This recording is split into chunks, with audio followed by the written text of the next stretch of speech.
মমতা ব্যানার্জির পশ্চিমবঙ্গে কেউই নিরাপদ নয়। নিরাপদ নয় নিষ্পাপ শিশুরাও। শিশুরা কি আর এখন খেলতেও নিরাপদ নয়?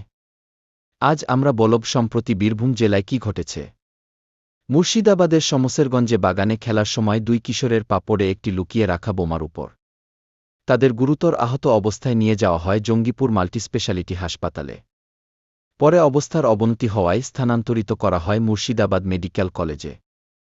কিন্তু আসল প্রশ্ন হল, কে বাগানে বোমা রেখে গেল? প্রশাসনের দাবি, তদন্ত চলছে। কিন্তু এই তো আমরা বারবার শুনে এসেছি, যখনই রাস্তা রক্ত, হিংসা আর বিশৃঙ্খলা ছড়ায়। মুর্শিদাবাদ কয়েকদিন ধরেই উত্তপ্ত, ওয়াকফ আইন নিয়ে বিক্ষোভ, সংঘর্ষ, বিস্ফোরণ। এখন এই বিস্ফোরণ নতুন করে আতঙ্ক ছড়াল শমশেরগঞ্জে। বাগানে, গলিতে, স্কুলের পাশে সর্বত্রই মিলছে বোমা। বৃদ্ধ, শিশু, সাধারণ মানুষ, কেউই নিরাপদ নয়।